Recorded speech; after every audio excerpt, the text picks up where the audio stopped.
the people that are well known in the circles of the conservative media world and political world, they're very aware I'm teaching on Revelation. They're very aware what I'm doing. I'm like, well, how would you know that? Yeah. Right? What I'm saying is there is an interest by a lot of people we would never expect in what we're saying and what we're doing. And I just don't think it's coincidence that I'm 56 years old, that I'm here now, that my son is 22. He has this technical ability, that we have this 2 control rooms full of $1 million in equipment at this time, that I have this understanding of the book of Revelation like I've never had because I'm studying it now. And all of these things are happening right now. This is all providential. Let me tell you something. If I got up every day thinking that there was no plan, no purpose, no providence involved, I would be bored out of my mind. But I think this is all providential. And you and I are part of it. And there's this audience. Closing comment, like 10 seconds. Oh, Brandon, Jeremiah, Moses, they all had a call. They knew the call. And I think that's what you're talking about. God has a call for every one of us, but will we respond to that call? Amen to that. Aaron Lavarca, our reporter.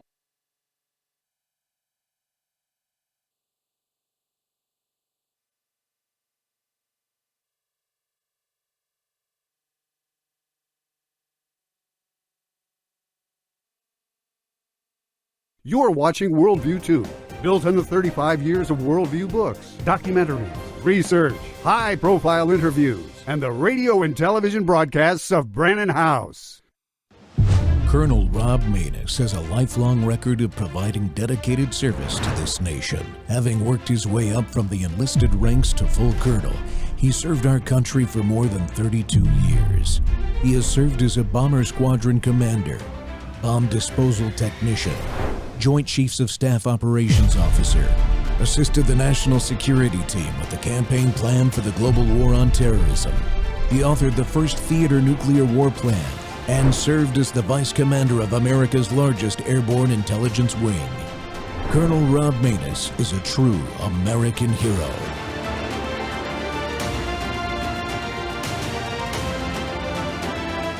This is Rob Maness Live. A lot of questionable circumstances around that. So break it all down for our audience.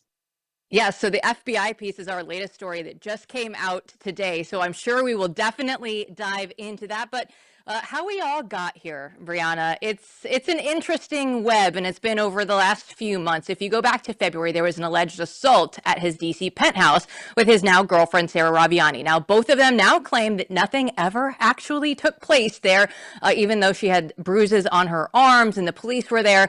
No charges were ever filed. But that is the first thing that said, this guy that we think is such a good guy, well, maybe we should look a little further. So this is when somebody said, if you think this is interesting, you should go look at the marriage certificate. So I looked at it. You brought it up there. And of course, he's confirmed this with Blaze News, that he was married by Mohammed al-Hanouti, who is a radical Muslim mufti there in the D.C. area. Now, Corey says that he had to do this because, one, his mother-in-law wanted them to be married by an Iraqi. Okay, sure, you're going to make your mother-in-law happy, but Brianna, why would you go through and start with the mufti of D.C.? If all you needed was an Iraqi, like this is like the cardinal of the Catholic Church.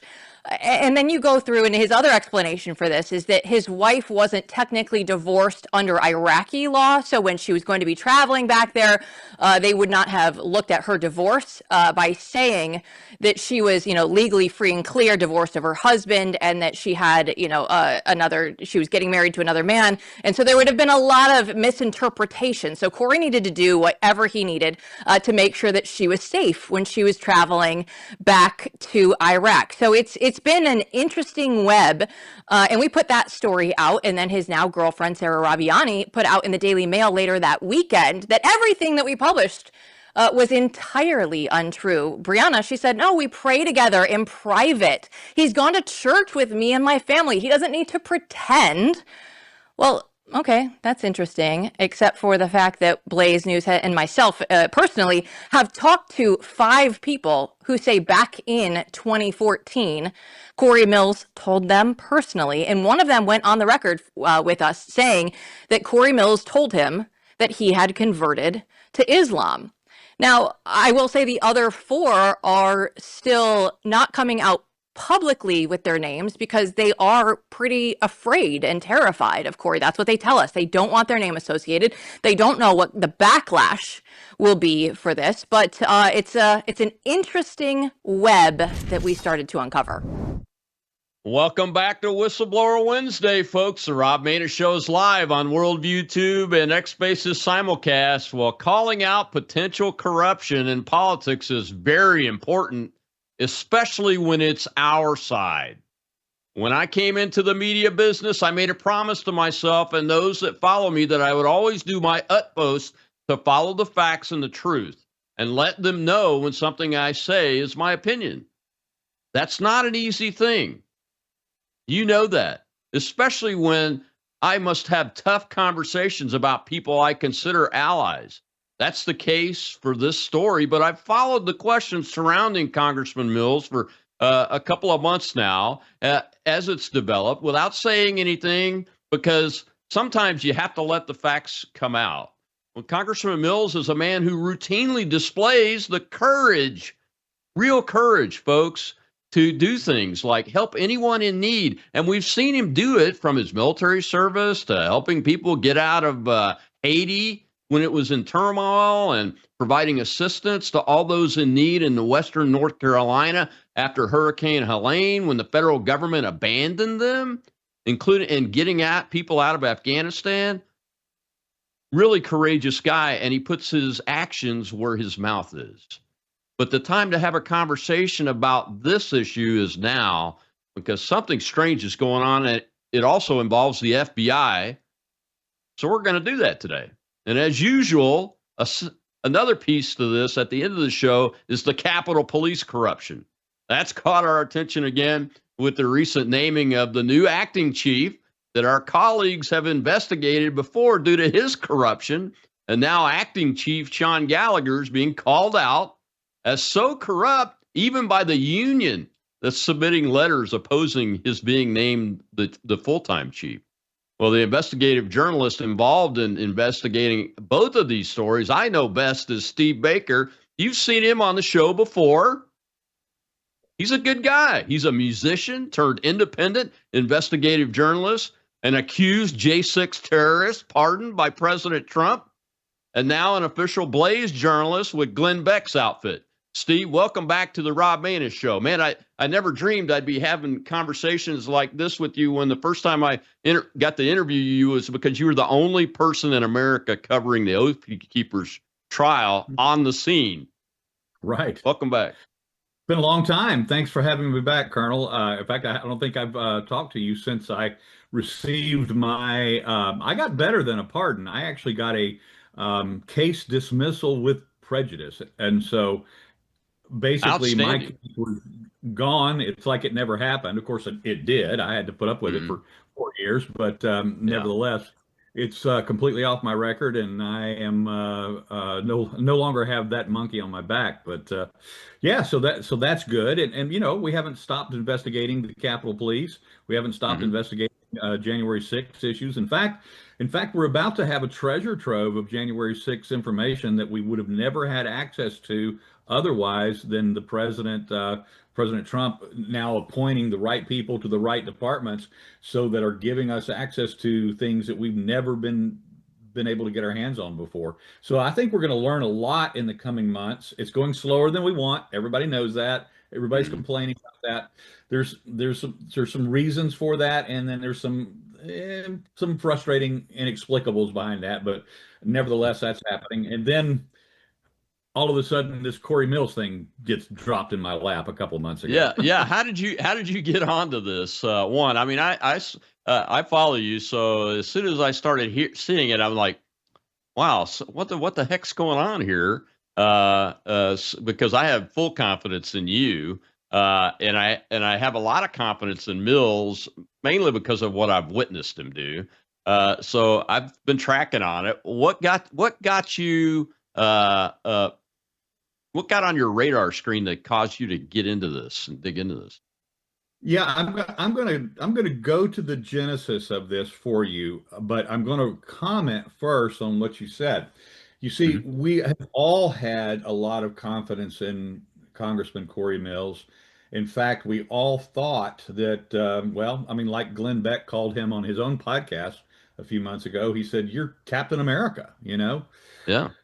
It just seems like that. He's in all the right places at all the right times, doing the right things, rescuing the right people from the most dangerous locations. He's got the background, he's got the history, he's got the awards, he's got the service record.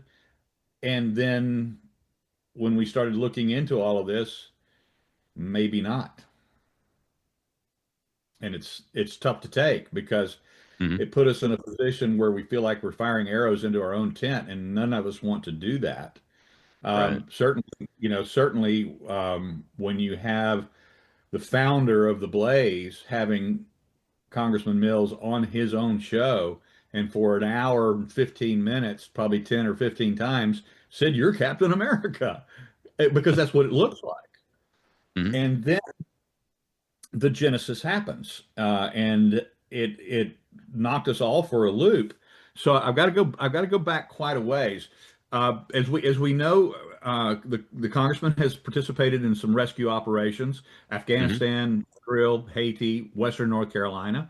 Well, in the first 2 or 3 days after the big storm came through in Western North Carolina at the end of September, um, the Blaze and Mercury One, our relief organization, did a trip up there with Glenn Beck in tow. Hmm. It was our the host of our show, our Blaze TV show, The Mandate, Jill Savage, who you showed the video of on here just Yep. at the top of your show today, and then another one of our correspondents, Julio Rosa, was with them as well. And so they were on the ground there, and they were with Corey Mills on the ground. They got to spend time with him, and then a very strange and odd thing happened. When they had finished their time on the ground, they were all in the same helicopter together going back to the Asheville airport to fly out Hmm. towards their respective destinations. And this seems, Colonel, I think you and your audience will understand it. So I'm just going to say what happened, and people can come to their own conclusions. Completely for no reason, out of the blue, a non sequitur to the events of the day and the things that they observed that day, Congressman Mills went into this discourse with the people on the helicopter, specifically talking about his failed marriage, that he was going through a divorce, and how Hmm. lonely he was, and that he had been with nobody for over a year. And he's Hmm. just like pouring this sob story out to these reporters from the Blaze, including Glenn Beck. Wow.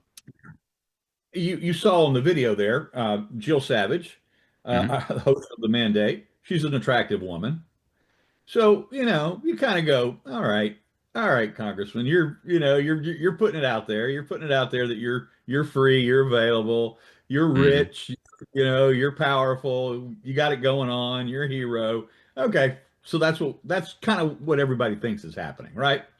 Right. No big. Now let's fast forward. So this was late September, the very close of that month. You fast forward all the way to February 19th of this year, Hmm. and was a call that came in to the Metropolitan PD from a luxury penthouse apartment in DC at 1 p.m. And they answered that call, and it was a domestic violence call from a young Iranian woman who happened to be, we found out later, Congressman Mills' girlfriend, who had been living with him for over a year. Hmm. And so you take the timelines and you overlap that. In September, he's saying how lonely he is. He hasn't been with anybody in over years, going through a divorce. He's still going through a divorce. He's still Hmm. not divorced. But all of a sudden, there's a domestic violence call at his apartment. The police, in the police report, record that there were bruises on the young lady. They record that, in fact, that they overheard Congressman Mills admonishing her to change her story, that she needed to recant. And then they also put in the report that they had admitted that they had been living together for over a year. So it seems like a simple lie. The one thing that we're not Yeah. interested in, Blaze, is a story of salacious sex tales of congressmen. That's not what our business model is. It's not what Right. we get off on. There are other people looking into that as it relates to Congressman Corey Mills, and we're going to let them handle that part of the story. But what happened in that situation was we were lied to. Yeah. And if you're going to lie to us about that, what else have you lied to us about? And quite frankly, Jill was disturbed by this. They had exchanged phone numbers. They had never gone out on a date, but they had had some communication. He had asked her out, and then when this story pops out, well, she's like, "Okay, I've been lied to." Well, she went on this thing like a rabid dog on on a really juicy bone, and she went nuts with this. They started investigating that, and what they found out right off the bat was that they discovered that there had actually been people working on the Corey Mills story going back for years, at least Wow. until 2021 when he first ran for Congress here in the 7th District of Florida. I'm actually in Florida right now on this story, and I've been down here for a couple of weeks already, almost 3 weeks. Right. And Well, Steve, so, we got to take a break, Okay. a commercial break, real quick. When we come back, we'll see another clip from Jill and Brianna, and then we can continue this conversation because this is critically important that people understand how this genesis started, but also where you're at. Because I mean, this story is incredibly different than what the public has usually known about this particular congressman. We'll be right back with Steve Baker.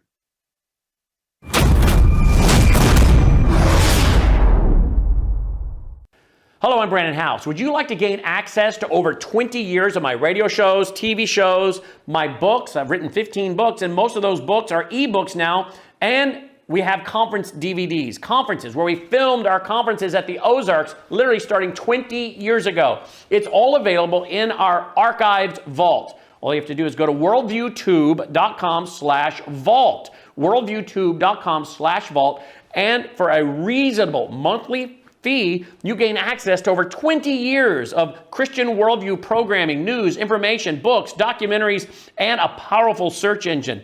And folks, it's a great way not only to educate yourself, equip yourself, but it's a big way that you can help fund our continuation as a broadcast network. Please check it out. worldviewtube.com/vault, worldviewtube.com/vault, and help us continue pushing out a Christian worldview. Yeah, I think it's really interesting when you start to dig into all of this because there's a lot of questionable circumstances. And it's not just the Muslim angle to all of this, although I did get a good chuckle at his, he did respond for comment when you guys did reach out. And I believe the word bigot was used, so he lost me there with that. But ultimately, I find it very interesting now because you put this out and now the FBI seems to be circulating and coming around and talking to people who might be your sources in all of this. But the interesting part is it's one agent, if I understand correctly. And then the FBI also gave you a statement that has me scratching my head.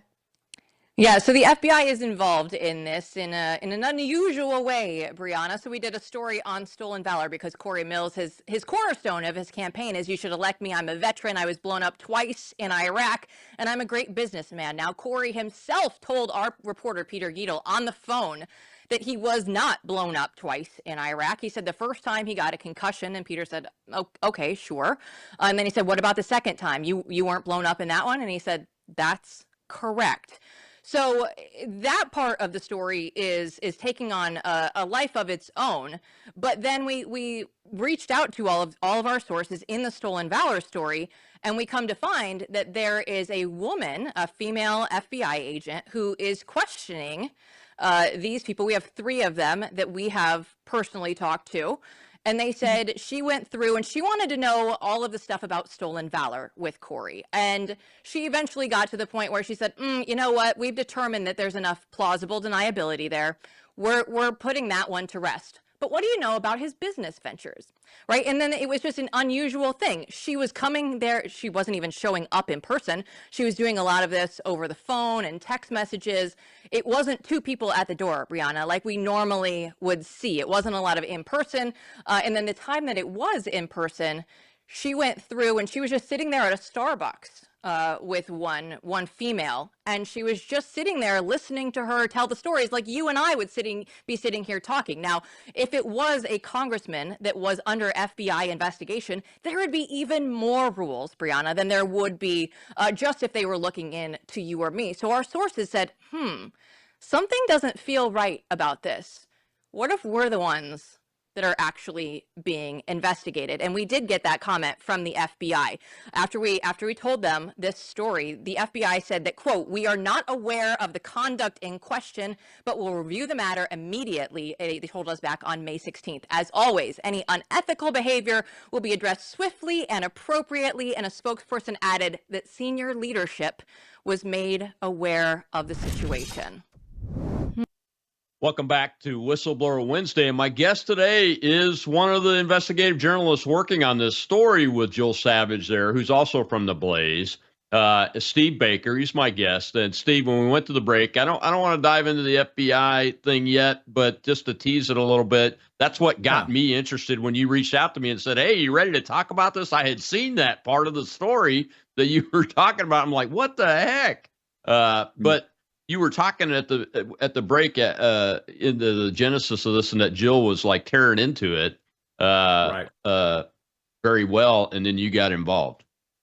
Yeah. So eventually, what happened is, as I mentioned in the previous segment, as they started looking at this, they realized there had been people working on this story, particularly the stolen valor allegations related to Congressman Mills, going back to claims he made in his campaign. But these are claims that go all the way back to, and of course, you know what a DD 214 is.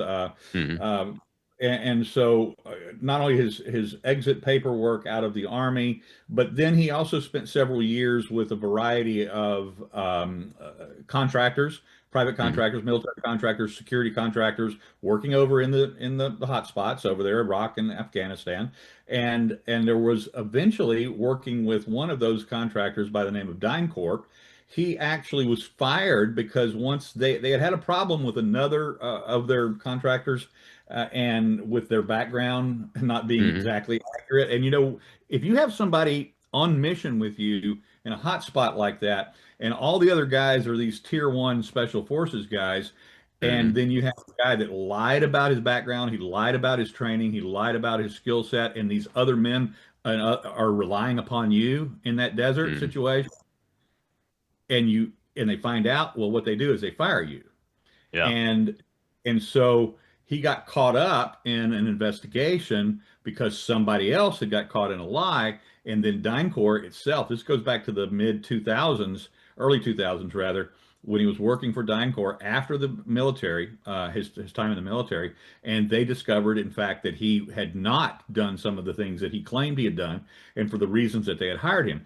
He was, in fact, he had never been to Ranger School, as he claimed that he had. He claimed that he'd been to sniper school and that he was a qualified sniper, and he had never been to sniper school either. They discovered that. They discovered other anomalies about his DD 214, and he was fired from that operation.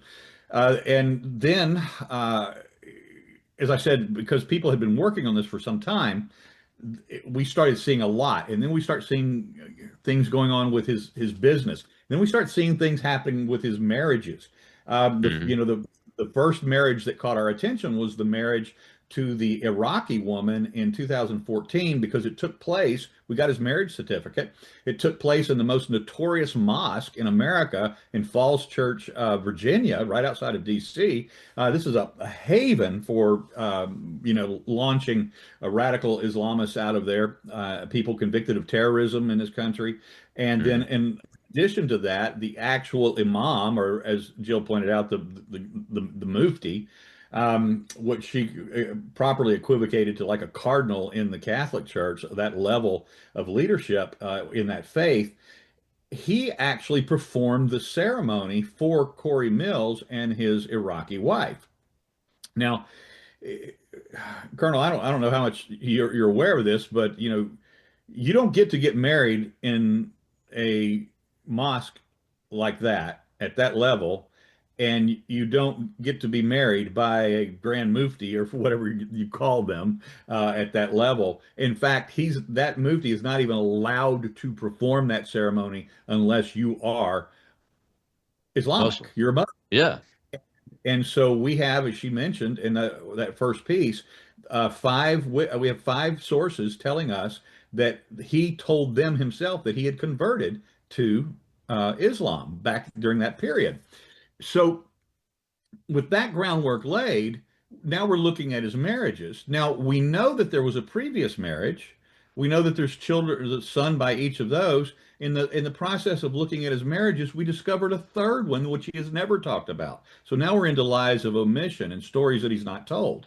Hmm. You heard her talk about the two IEDs that he was blown up in. This is his, now when I say he was blown Right. up, this is his campaign rhetoric. This is what he's had on his website. This is what he made in stump speeches. This is what he Hmm. raised money off of, was being blown up into IED attacks. In a 57-minute recorded phone call with one of our Blaze reporters, Peter Giedel, the congressman admitted that one of those never actually even happened, and that the second one, yeah, he bounced off a windshield and got a minor concussion. In fact, it wasn't bad enough that he was taken off duty. He was told to go rest for 24 hours, and he didn't even qualify for a Purple Heart from that. So he had exaggerated those, which are the kind of things that made stolen valor is an important thing for guys like you. Yeah, that and serve. in politics, and as somebody that's been a political candidate, man, that's one of the things that I tried to watch my campaign team on very closely to make sure they're not embellishing. Matter of fact, underplay something before you think about embellishing. Right. So Yeah. in the middle of all of this that's going on, I'm not, to be honest with you, I'm not even involved in the investigation at this point. We've got other reporters working on this story, and they're keeping me abreast of it, and they're sending me things. And then finally, when we get around to this story about the FBI, okay, it was Mhm. time for them to, like, they not only said, okay, you're in now because this is getting into your world. Because when we start Yeah. really into FBI, CIA, DOD, the intelligence community, that sort of thing, they typically run that by me. And what ended up happening was, as I started reviewing what was taking place, I began to become suspicious that this particular FBI agent might actually be running rogue. And here's what I mean by that. Hmm. Not only her name was Special Agent Shay Tally Bradley, hyphenated last name. She also, believe it or not, she is a retired colonel from the Army. Oh. She did 10 years in active duty and then 19 years in the reserves. Sometime during her reserve period, she joined the FBI. And she eventually qualified and retired from the Army as a full bird colonel, and then with the overlapping career in the FBI. And so um, when she started approaching our sources, she postured the relationship as though that she was investigating Congressman Mills' Hmm. claims are the allegations about stolen valor related to Corey Mills, and that the reason why she was, doing this was that she had been referred to this case. Well, okay, so you've got a group of open source and investigators. These are private citizens. They're not working for a news media. They're not working for any agency of any kind, but they work for organizations that investigate stolen valor. This is what they do. Hmm. One of them in particular actually had a relationship going back to DynCorp with Corey Mills. And to be honest with you, if I'm being perfectly upfront, these are people that want to see Mills criminally convicted because not only of the numerous incidences of stolen valor, but also because he raised money off of it. those claims. And that is, in fact, a federal crime, and it's a felony. So one of the things that we began to see happening in this process from this FBI agent is that she was very, very, very interested in stolen valor at the very beginning. And because these people were investigators, they thought the government was there to help them, right? Yeah. Because that's if you think about it. So if you've been working on this for years and finally the FBI is coming to the rescue, you remember Reagan's famous, most frightening 9 words was, "I'm with the government and I'm here to help." Yeah. But in this case, they were excited about that. And so they began just, regurgitating everything, just everything they knew about Corey Mills' history, his background, the stolen valor, his business dealings, all they knew about him. They just start pouring it onto this agent. And then all of a sudden, one day, this agent switches gears and says, there's not enough, as you heard Jill say earlier, there's not enough there. Yeah. We need there's too much plausible deniability, but we'd like to know what you know about his business dealings now. And, Wow. and at this point, I'm beginning to realize and beginning to suspect that this agent is not investigating Corey Mills. He's, or she is rather, plying them for information about what they know about Corey Mills. Hmm. What do they know? How far have they gotten into the really important aspects of who Corey Mills is? And that's probably more related to his business dealings, which are, quite frankly, international weapons trading. Yeah, exactly. Well, we got to take another break, Steve. When we come back, though, we're going to show you a clip of you talking with, or trying to talk with, the agent, the retired Right. colonel. We'll be right back with Steve Baker of The Blaze. And it's Whistleblower Wednesday, folks. This is a powerfully informative episode here. You need to get in here. We'll see you in a minute.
Sir. Hey, how are you? I'm doing very well. Very, very well.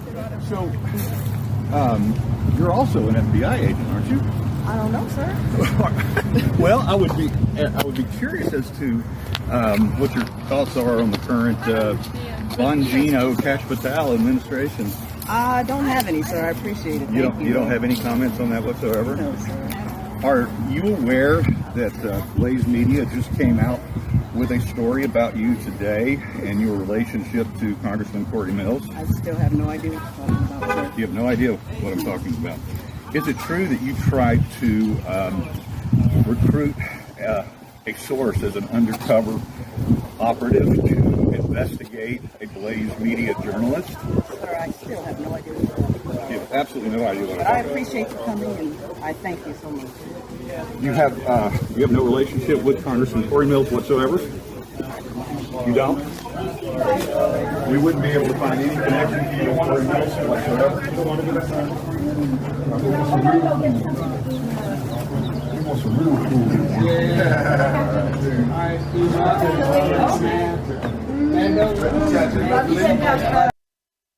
Welcome back to the Rob Maness Show. It's Whistleblower Wednesday. And man, this is a doozy right here. My guest today is that investigative journalist you just saw right there from The Blaze, Steve Baker. And Steve, before the break, we were talking about this agent and how you you have jumped into this now, and it looks like they're doing what? They're investigating you or the Blaze?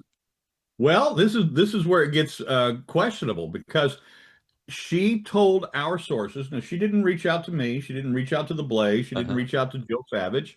She reached out to our sources, and she Hmm. told them we have it all. And by the way, we have all of their communications. We have copies of everything. We have copies of all the text messages between our sources and this particular FBI agent. We have all of the email exchanges between them. We don't have recordings of their phone conversations or their sit down Mhm. meetings, but we have the evidence and the proof of how she initiated the relationships and the interviews with our sources on our story. And as I said in the previous segment, what I began to suspect, and what they began to suspect as well, because they were becoming frightened by this agent, especially when she changed tacks about investigating stolen valor into investigating his business dealings. They Mhm. began to get nervous enough that they even wanted to stop being our sources. And in fact, I will tell you that our primary source on this story, he actually told us at one point that he was pulling back. He was recanting everything. He was going to withdraw everything that he had told us. That we couldn't use his statements that he had, given to us, which he Mhm. can't do. It was on the record previously already. Right. But after I spent some time with him, we got him back on the wagon with us. But he was frightened, and because they were beginning to suspect that they were being the target, that they were the target, and they were being investigated, not the congressman himself, as this agent had implied, not just implied, but explicitly told them that she was doing. And so I began to have the same misgivings and feelings for a host of reasons. All of her methods, her operations, processes and procedures were Mhm. all suspect from the beginning. And uh, I eventually reached the point where I was so concerned, even as a journalist, I was concerned that we were looking at an actual crime. We were looking at what would be called in to the FBI a public corruption issue for one of their Mhm. own agents. And so I began the process of trying to report this as a potential crime. And so she works out of the Orlando, what they call resident agency of the Tampa field office. And so I contacted the Tampa field office to report a public corruption situation to a supervisory special agent. So it'd be a public corruption SSA. They refused to get me in contact with an SSA.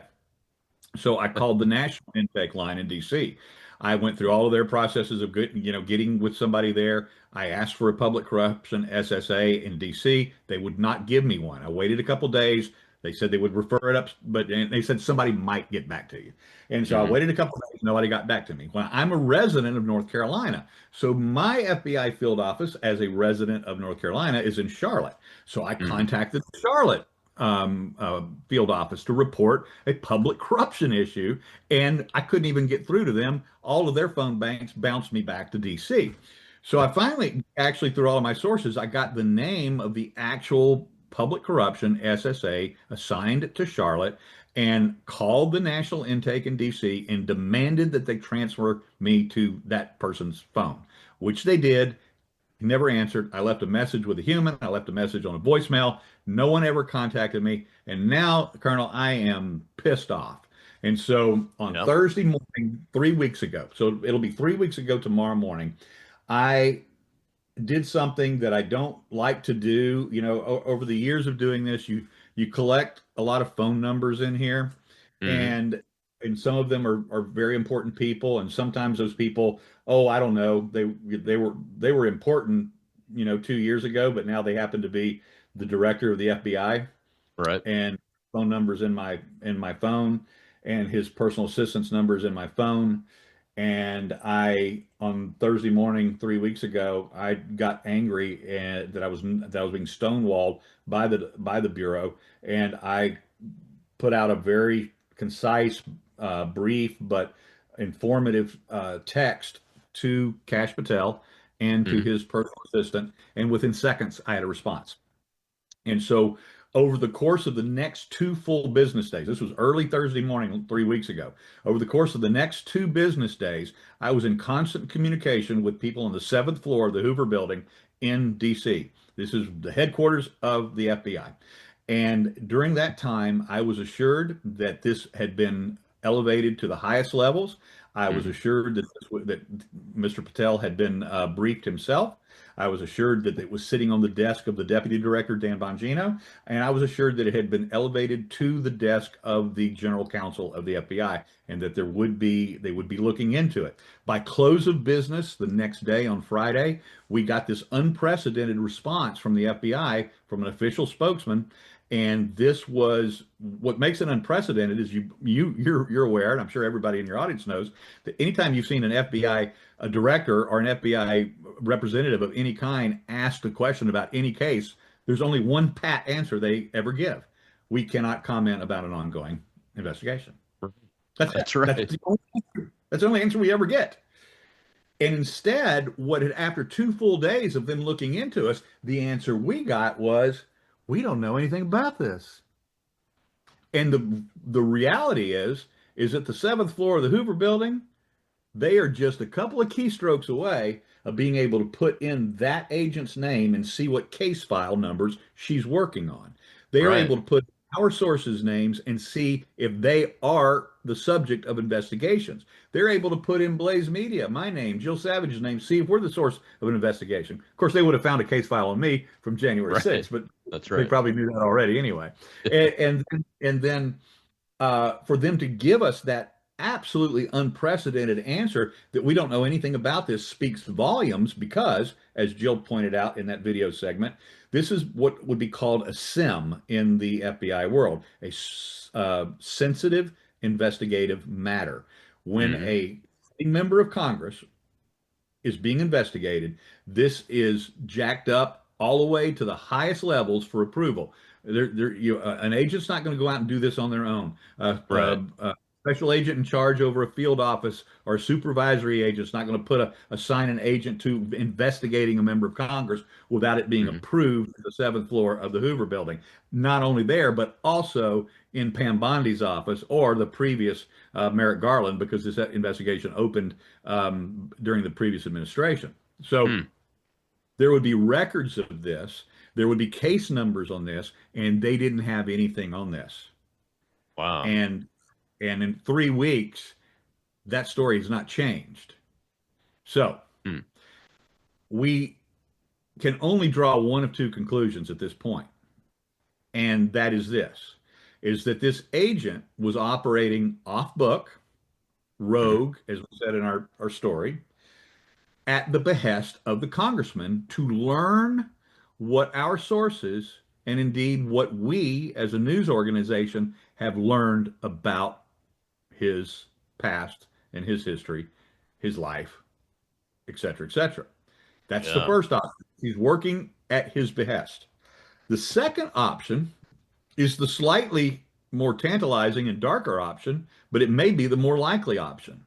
And that is that she would have been working on what's called an MOU from the CIA, a memorandum of understanding from the CIA, to learn what our sources and what we know about this. Because in the last communication that Agent Tally Bradley had with one of our sources in the Orlando Hmm. area, at a Starbucks meeting, sipping their coffee, she asked this source who runs the website, CoreyMillsWatch.com. All right. This is the lady who runs that. The FBI agent asked her if she would be interested in going undercover as a confidential human source for pay to investigate another lady involved in this investigation.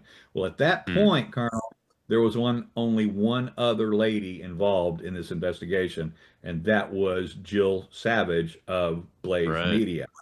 And guess what? In order for the FBI to open an investigation into a member of the media, it's got to go to the Attorney General's desk. Oh, wow. And ask me how I know that. I will ask you how you know that. How do you know that? Because that's exactly what happened when they opened an investigation into me. With Ah. my first interview related to January 6th with the FBI was scheduled in July of no, it was scheduled in August of 2021, Mhm. just 6 months after January 6th. And when myself and my attorney arrived at the resident agency there in Raleigh, North Carolina, where I live, and two agents met us at the door and said, we're not going to be able to interview today. Long story short, they've told us that there was an actual code in the federal regulations, U.S. Code of Federal Regulations, that specifically dictated the terms by which a federal investigative agency can interview, speak, investigate a member of the media. They have to have the express written permission from the Attorney General's office of the United States to even do that. So they had to reschedule mine until my attorney and the Attorney General's office in DC negotiated the terms by which I would sit down for a voluntary interview. Wow. This is the tangled web. Wow. That's very interesting. To say the least. We got to take a break. The opening clip, the next segment is a short clip about Sean Gallagher, but I want to take a question from the audience. The hand's been up, Steve, and we'll come back to you about this subject right after this break.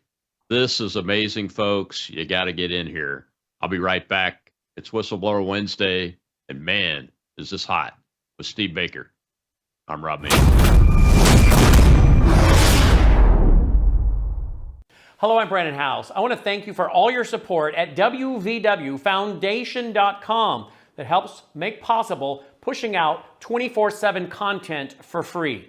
Without your support, we'd have to put it all behind a paywall. But thanks to you and your support through our foundation, we're able to push it out for free as a broadcast service and broadcast ministry of WVW Foundation. Please consider going there and setting up an automatic monthly contribution, or go there and make an occasional contribution. If you prefer to support us through the mail, you'll find our mailing address there at wvwfoundation.com. You can also call and make your contribution over the phone by calling 901-825-0652. That's 901-825-0652. Again, all these details are available at wvwfoundation.com. Thank you for your support as we try to help people around the world understand the times through the lens of a Christian worldview.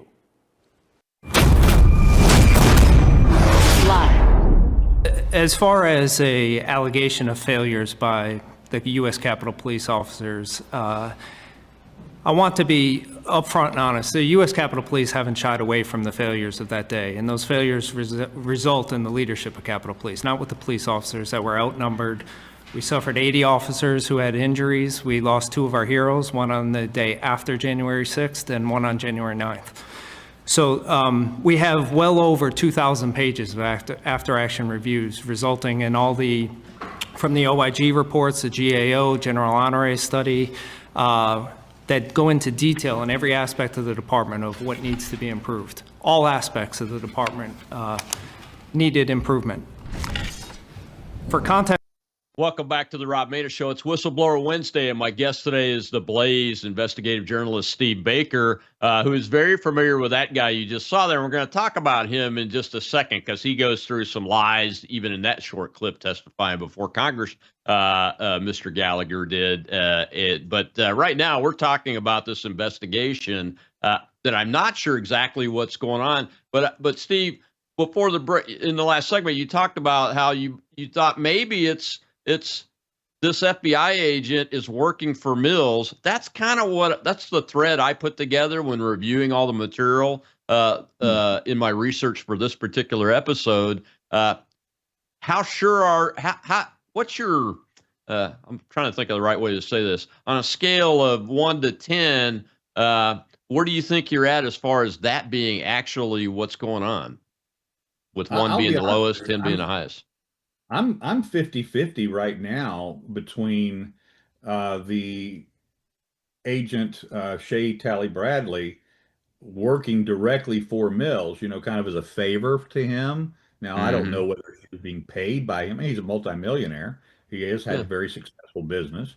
He lives in a penthouse apartment in D.C. that he pays $20,000 a month rent for, and he's got a rent in the 7th district there of $12,000 a month. I mean, this guy's paying over $30,000 a month in rent for two residences.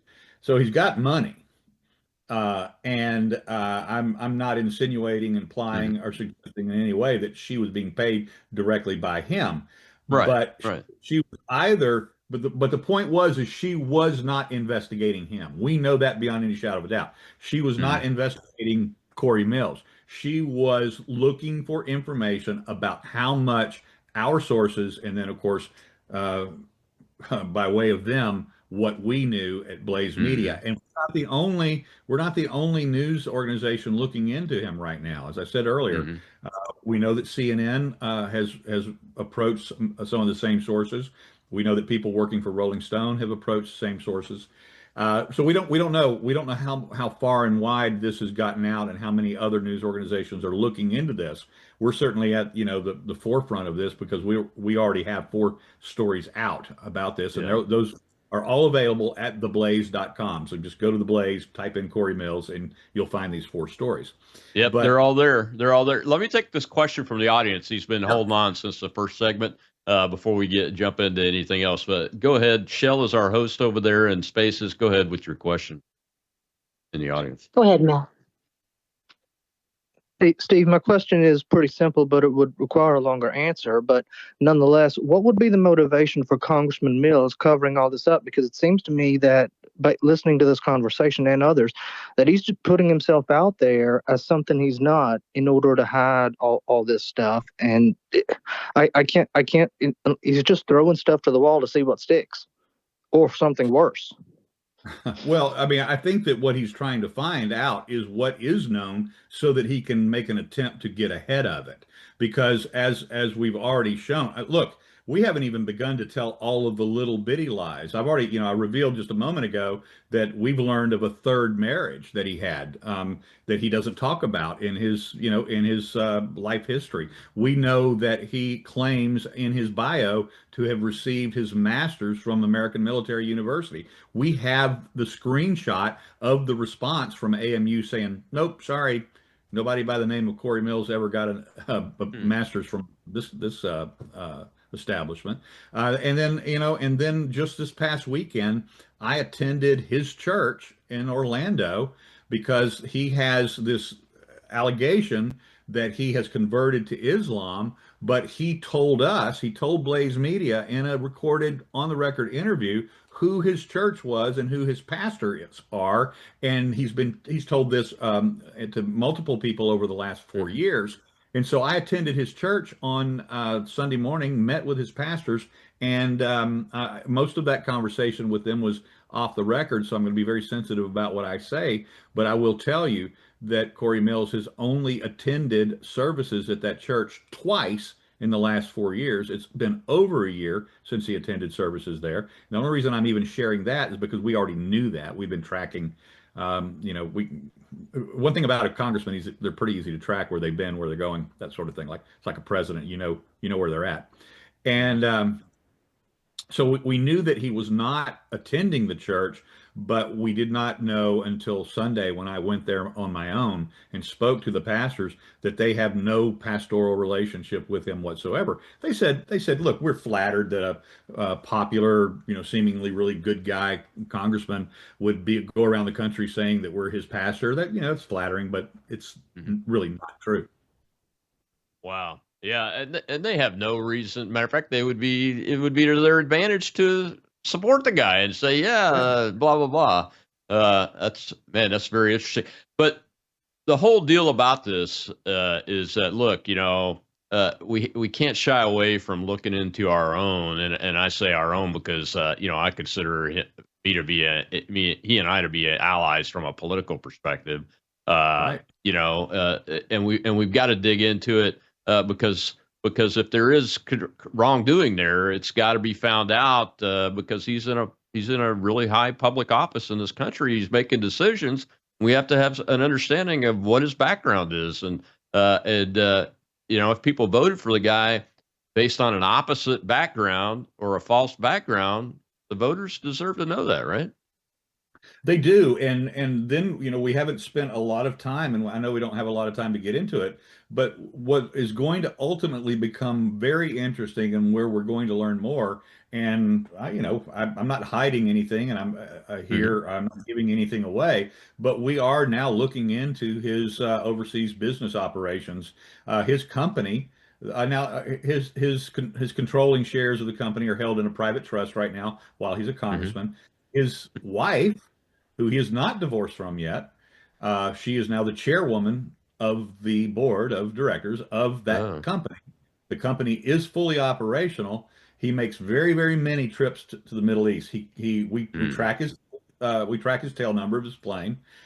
He and his partners are one of his partners is over there right now. See, I'm Hmm. revealing them right now that we're watching you, and Yeah. I don't mind telling them that. Not only is sunlight the best disinfectant, but it also keeps me and the Blaze, investigators safe. Yeah. But those are called dead man switches to let people know that there's a whole lot more than just me aware of what's going on. Yeah. And so we're watching this very closely. Hmm. And what I think we're going to find out, and look, you're probably aware of this. I'm not telling you anything that you don't know, but you don't get to be involved in the international weapons trading business without the authorization, the permission, and or being worked by the CIA yourself. That's just the way it is. There's Yeah. no ifs, ands, or buts, and there's no way of getting around that. And he has a current office to his company open in Kabul, Afghanistan, right now. So, Shocker. yeah, America has pulled out of Afghanistan, but Corey Mills is there. That may be the pathway through for all the money and the conversations and all that. It wouldn't surprise me if that wasn't being used in that way, having an understanding and a little bit about how business is done. It's very interesting. More needs to be known. My advice to him, and advice is exactly what it's worth when it's unpaid and free. But hey, man, I would sit down with Jill and Steve and just let's get it all out in the open because you know essentially or eventually the sunlight's going to come, and Yeah, it's better to get in front of it with the people that are at least started out on your side. I mean, right. that's what I would do, but When our that's just when our me. first when our first story came out, it was addressing the issue about him possibly having converted to Hmm. Islam. Yeah. And so after that first story came out, Glenn Beck sent Congressman Mills a text and told him that he was welcome to come onto his show again, that he would give him as much time as he needed to explain himself. And Beck said, "Now I will be asking you the hard questions if you come on the show." And Corey Yeah. Mills responded and only said, I have always been a Christian. That was his only response. He did not take advantage of the opportunity to come on Glenn's show and speak to 10 million people. Right. He didn't respond to it at all. And so that's been his only response since then. And where it's heading from here, yeah, it would be the best thing for him to do. The best thing Yeah. for him to do would be to sit down with Jill and I, but that's probably not going to happen.